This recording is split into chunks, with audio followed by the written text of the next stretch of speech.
Hi guys, Romario Webster here, and welcome back to the Window talkSPORT's daily transfer show, bringing you the latest news and updates from this summer's transfer window. Today, I'm joined by sports broadcaster, commentator, and host, talkSPORT's very own Olly Clink. Clinky, how are you, my friend? You well?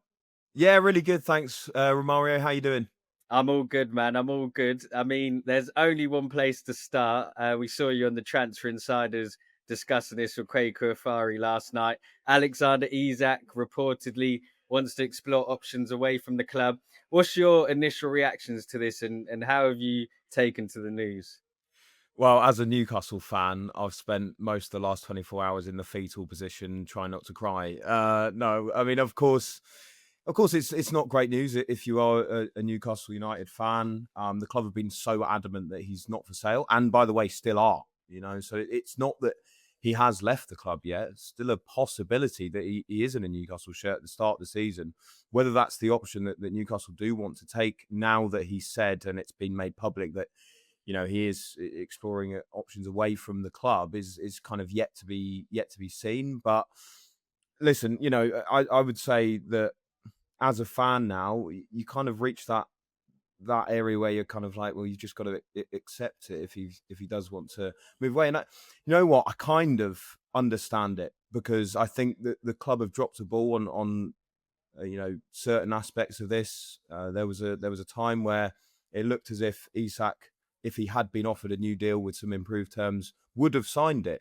And instead, Paul Mitchell, the sporting director, decided he was on enough money and that Newcastle didn't need to offer him any more new terms just because his contract was up till 2028. So they didn't see the need to further that. It feels to me like that has come back to bite them, and Newcastle left in a situation where if Isak, as it was reported by our very own Alex Crook, wants 300 grand a week, firstly, it's hard to say that he hasn't earned that kind of money with his performances and what he's achieved with the club. The difficulty for Newcastle is they're so restricted by PSR, and we've seen that throughout this summer as well with the kind of chase they've had for all sorts of targets where they haven't been able to get it over the line in the most part because they haven't been able to offer the same kind of wages that other clubs can. Brian and Burmo, João Pedro, Liam Delap, just to name a few, have gone to other clubs for various reasons. But one of the biggest reasons is that Newcastle can't offer the same kind of wages that those clubs can. Now, internally at Newcastle as well, they do have their own kind of wage structure. Whether they wanted to break that in order to keep Isak at the club, as a fan, I kind of look at it and think, out of all the players, he's probably earned it. But maybe Newcastle's worry was, well, if you do that, you then get the likes of Bruno Guimaraes knocking at your door, Sandro Tonali, Joel Linton, etc., saying, look, if he's getting paid more, we want to be paid more. Maybe that was something that Newcastle feared. So yeah, overall, it's not the best news to hear as a Newcastle fan. Very exciting news for Liverpool fans because they are, you'd argue, the front runners to maybe secure his signature, which is something I'm sure we'll come on to. Well, you touched on it there. Oh, we will get on to Liverpool shortly, but do you think the right thing would be for Newcastle to let Isak go? Because we've all seen it in the past where players have wanted to leave the club. Sometimes when you keep them there, I know at my club, Alexis Sanchez, we tried to keep him and he just wasn't happy, wasn't performing. Do you think the best thing for the club and the squad is to just let Isak go if he's unhappy? It does create a very awkward situation, doesn't it? And also, Newcastle's first home game of the season is, of course, against Liverpool. So whichever shirt he's wearing, I wonder who's going to score in that game. Um, uh, it's a tricky one. I think with Newcastle exploring other options, most notably at the moment, Benjamin Sesko, and they're trying to sell a project to the likes of Sesko. Are they really going to sit there and go, well, we're not quite sure whether our main number nine is going to be there. He wants away from the club at the moment. When you're trying to sell that project to a potential new striker, I'm not sure that that's going to wash. So, look, it's a very tricky situation for Newcastle to be in. We know that the hierarchy at the club, obviously the PIF are still adamant that he's not for sale and they would love to keep him. But it looks as if Newcastle are maybe being forced into a situation where they might have to let him go and explore other options.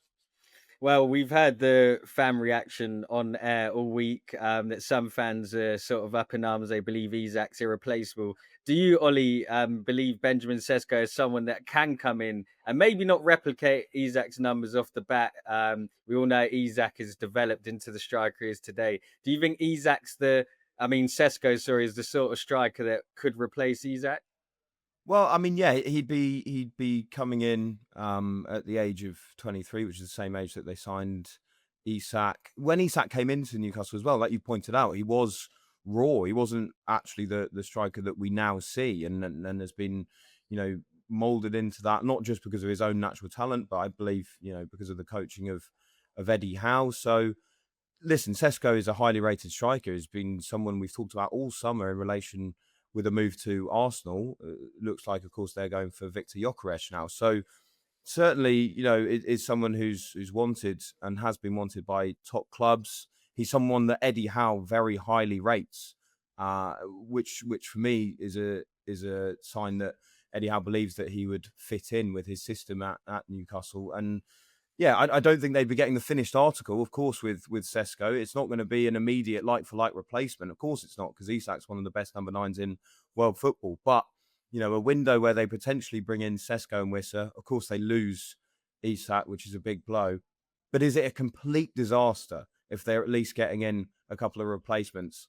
I'm not sure it is, but we're yet to see how those deals go. And with the way the window's gone so far for Newcastle, I'm not holding out for anything. It's only going to be when those players are holding that black and white shirt that I'm going to be sure they've joined the club.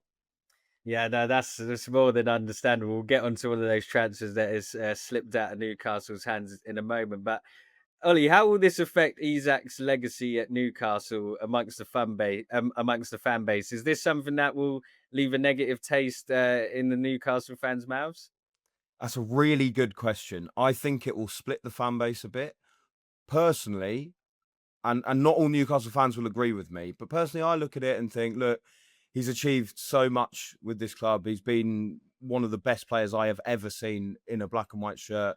He'll always be remembered for scoring that goal in the League Cup final and bringing Newcastle their first domestic trophy in 70 years. An absolutely magical day. Maybe the way that this has happened, and kind of the fact that it's quite late in this window that this news has been made public will irk quite a few Newcastle fans. It's also just not nice to hear, is it, that someone doesn't want to play for your club anymore and wants to move on and explore other opportunities. The only thing I would say is like I said earlier, I don't think Newcastle have dealt with this properly and should have been offering him the terms that he deserved given his performances at the club. So listen, for me, I'm not going to hold a huge grudge.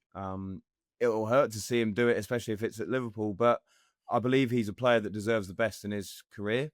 But like I say, I won't. That won't be for all Newcastle United fans. I think there will be some that take this quite personally, and when he arrives at St James's Park, it'll be interesting to see the reception he gets.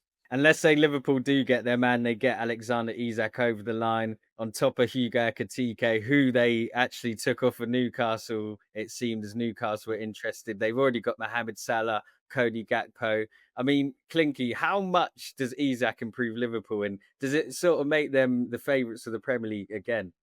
Well, we might as well pack up and go home, right? I mean, it's just a crazy front line, isn't it? It's absolutely crazy. Florian Wirtz coming in, one of the best attacking midfielders in the world at the moment.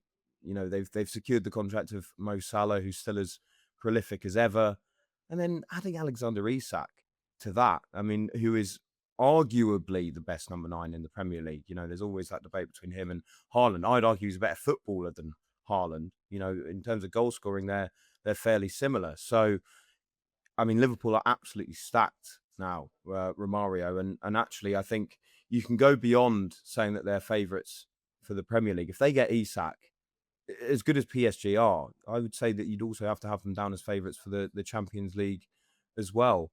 Maybe there'd be questions about, whether Liverpool picked up a potential injury at the back and whether that might hamper them a bit. But I mean, with that front line, they can just outscore any team, it feels like. So, yeah, I mean, they've certainly given Arne Slot the tools this season, having gone into last season, which was the season when they ended up winning the league, having only made one signing in Federico Chiesa. So listen, I don't know if it adds a bit of pressure to Arne Slot too, but he's certainly got the tools to make some amazing things happen at Liverpool next season if Isak eventually goes through the door at Anfield. Well, we'll watch that space. You can stay across that across all the talkSPORT networks, guys. Moving on to potential outgoing from Anfield, Luis Diaz is of interest to Bayern Munich. They've already had two bids rejected. It's believed Liverpool are holding out for £70 million. Clink, is this a smart sell from Liverpool? They signed him for around £35 million from Porto. He's been there for 2 to 3 seasons. They'll make profit. Is this a good deal if it helps them get Mm. Isak? Well, I mean, the update that we've got at the moment is that actually Liverpool are yet to receive a second offer for Diaz from Bayern. They've already rejected 70 million, but Bayern are still pushing, and they could bid again as early as today.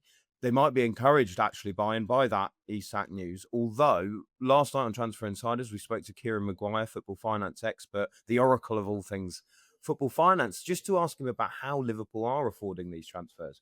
And something interesting that he said is that he doesn't believe that Liverpool have to sell Diaz. They don't even have to sell Darwin Nunez, who is a player they're looking to get off their books, in order to facilitate that deal for Alexander Isak. That is how strong their PSR position and financial position is at the moment, which is quite frightening, really, isn't it?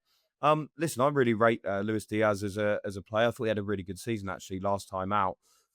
But it's just going to be whether Liverpool decide that is the right option for them in order to gain a bit of cash, having spent so much throughout this summer. But yeah, we're yet to see it. One thing I do know, and this was confirmed by my colleague Ben Jacobs, is another player that Liverpool have been linked with is another Newcastle player, in Anthony Gordon, who reports say he's a Liverpool fan, of course, as well, who might have been a replacement for Diaz. Ben Jacobs said that he could guarantee that Newcastle won't lose both Gordon and Isak. So it might be that one of them ends up going to Liverpool, but it would be quite surprising if both of them do end up at Liverpool.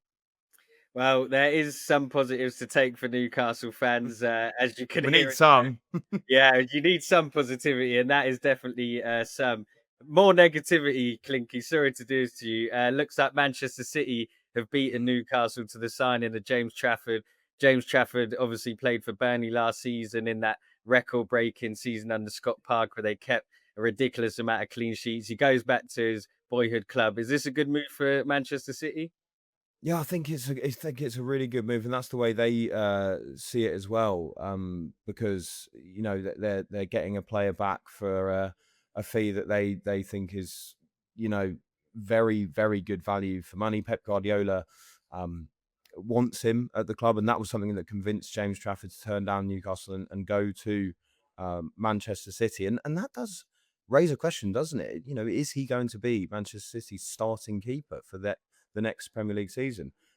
I thought that when he was last in the Premier League with Burnley, and listen, it was a Burnley side that were conceding a lot of goals and eventually got relegated. There were maybe a few struggles, which can be expected from a young keeper, but he had a fantastic season in the Championship for Burnley last time out. One of the best defences I think we've ever seen in English football, albeit in the second tier. And I think James Trafford hugely grew as a keeper. He's not just a fantastic shot stopper, he can distribute the ball fantastically well. This is why Newcastle were very much linked to him. And you're right, it is another blow for Newcastle. It's not the first player this window at all that has rejected their advances. And once again, and Eddie Howe talked about this at the start of the window, I think it's a result of not getting this business done quick enough. And eventually a player's head has been turned and he's ending up going back to Manchester City. So like I say, Man City are very, very happy with the value of this deal. It raises some really interesting questions as to, as I say, whether he will start. And it is yet another blow for Newcastle. And we're not sure at the moment whether they will explore any other goalkeeping options. As a fan, I think Nick Pope has had some great moments with the club, some brilliant games, but there is a mistake in him. And there's also his distribution, which I think has been a real frustration, not just for Eddie Howe, but for some of the supporters as well. So yeah, it'd be interesting to see if Newcastle do go for any other goalkeeping options. But yeah, as it stands, Trafford will be rejoining Manchester City. Okay, moving on to Arsenal, my team. Victor Gyokeres looks like he will finally undergo that medical, so Arsenal fans can relax a little bit. Clinky, what are you hearing about this? There's a certain shirt number it's been reported that he wants. Yeah, the number 14 shirt, which is, of course, iconic, the Thierry Henry shirt at Arsenal. And like you say, he'll be having his medical on Saturday, should be announced by the end of the weekend. But yeah, I think shirt numbers obviously carry a lot of weight. They carry a lot of weight, especially with the supporters. And I think fair play to Gyökeres if he wants to arrive and almost, add that pressure to himself. He's coming in as someone who needs to be finding the back of the net for Arsenal. It's been the missing piece of the jigsaw for such a long time. And I'll be honest, I don't know how you feel about it, but I quite like the confidence of it and coming in and taking that show number. And we know that number nines, all of them, well, number 14s in this case, they want to be the main man. They want to stamp their mark on this. And it feels like that would be what Gyökeres is doing by taking such an iconic shirt. What do you think about it? I think it's a great signing, to be honest, Kalinki. I've been a big fan of Victor Gyokeres since he was at Coventry. I think his mentality is very impressive. What he's shown to get to the level he was after struggling at Brighton and Swansea. So yeah, I think it's a great signing. But like you say, taking on the pressure of the 14 shirt numbers aren't the be all and end all, but they do result in a lot of pressure from the fan base. So I respect Victor Gyokeres for taking on that shirt number, and hopefully he can deliver in it because that's ultimately what matters. I think fans can get lost in winning the transfer window, but ultimately it's the results on the pitch that matter. Whilst we're on Arsenal, Clinky, is there any update on Eberechi Eze or any other positions left wing? I'm talking about Rodrigo's, of course, been of reported interest to Liverpool. Is there any other updates, namely Eberechi Eze? I think at the moment, there's of course still interest from Arsenal in Eberechi Eze, but not sure that it's moving further than that at the moment. But he's certainly a player that they do want to bring to the club. Rodrigo, I feel like looks like a bit more of a difficult deal, and you're right, there is interest from Liverpool there, and that ties in with the Diaz situation that we were talking about, of course, because if Diaz does go, as stacked as that front line is for Liverpool, they would be potentially missing a left winger. So yeah, keep an eye on that situation and this this crazy window for Liverpool. I mean, it's got to go down as one of the best windows on paper. Of course, we don't know how these players will perform, and some of them aren't through the door yet. But on paper, could end up being one of the best transfer windows of all time from Liverpool. So yeah, in terms of Arsenal at the moment, yeah, certainly keep an eye on that as a situation. He's still a player that they do want to bring to the club. It feels to me as if Rodrigo may be slightly less likely, especially with that interest in Eze, of course, as well. Yeah, so we'll see how it all plays out. Sticking to clubs in London, just want to see if there's any updates on Chelsea. They're always busy, Clinky, always doing something. Xavi Simons, Jarell Hato, the two Dutchmen, respectively, of RB Leipzig and Ajax. Any update in their pursuit of those two? Yeah, we know that Chelsea have opened talks with Simmons, and he's close to agreeing personal terms. He is also talking, though, still to Bayern Munich and Arsenal at the moment. But yeah, I mean, very highly rated young player. He could be available for around 70 million euros. And Chelsea want another attacker. It feels like they've signed every single one under the sun, but they're expecting Christopher Nkunku to maybe leave. They're still interested in Manchester United's Garnacho, by the way, Chelsea, but it's nowhere near as far along as potentially the signing for Xavi Simons. He scored 21 times in 76 appearances, and I think what's attractive about him is that he can play either side, or he can play as a number 10 as well. In terms of Jarell Hato, they think he'll cost between 40 and 50 million euros. They're in talks with him. Liverpool also interested in Hato, but he's 19 years old. He's a very highly rated centre back, and I think with him, again, what's attractive about him is that he can also play left back. There have been times when Cucurella has been injured, and it's Reece James or Malagusto who covers that side, and they're both right-sided defenders. So something that's quite attractive about Jarell Hato is not just his talent and the fact that he's a brilliant youngster. It's the fact that he can also fill in on the left if needed. And you sort of mentioned them there, Manchester United. I know they're looking to offload a few more players, but On the incomings, I know it was reported that they were in initial talks with Aston Villa for Ollie Watkins. How realistic is that, Ollie? And what sort of budget do Man United have left without selling players? Yeah, it's a good question because having brought in Brian and Burmo and Mateus Cunha for some quite significant fees, it may be that Manchester United need to get their outgoings in order if they are to afford a move for Ollie Watkins. Aston Villa are holding out for around 60 million for Watkins, which is a significant fee. He's a proven Premier League striker, but at the age of 29, when you consider the fact that Newcastle were exploring a deal for Johan Wissa, and Brentford want 40 million for him, and Wissa's 28 and scored 19 Premier League goals last season. You look at that Watkins deal and you think it's a fair chunk, really, isn't it? So, yeah, listen, obviously, of course, Marcus Rashford has gone away on loan to Barcelona, so at least get some of those wages off the books. Anthony as well. There's the situation with Real Betis, but obviously it's going to be difficult to see whether Real Betis can stump up the money or even take him on loan again. So it's really tricky for Manchester United to shift those players because of the wages that they're on, and as a result, it makes that deal for Ollie Watkins very tricky. But we know that Manchester United are still trying to prioritise that number 9 position and completely revamp that front three. So yeah, like I say, it might be that those outgoings have to happen first before that happens. And lastly, a club that are always making the headlines, Ryan Reynolds' football club, Wrexham, are reportedly interested in former Manchester United midfielder Christian Eriksen. I mean, they're known for pushing the boat out, being a bit different, but what do you make of this? If they get Christian Eriksen in, surely that's just a new level for them. Yeah, it's a bit of a statement, this, really, isn't it? These are our colleagues at The Sun reporting that he could be in talks to join Wrexham after leaving Manchester United, of course, at the end of last season. He's available on a free transfer, 33 years old. And I think the Hollywood owners, of course, want to make a bit of an impression, a bit of a statement. I think promotion is the aim, isn't it, really, for Wrexham, having just come up from League One. So I'm not sure at the moment whether Christian Eriksen is interested in that move. I think that at the moment the player would potentially prefer another move, maybe in the top flight. But it's certainly a player that Wrexham are interested in. And my word, I think he'd do a job in the Championship. If you've got that kind of player, that kind of playmaker at that level, that could make Wrexham a real force next season.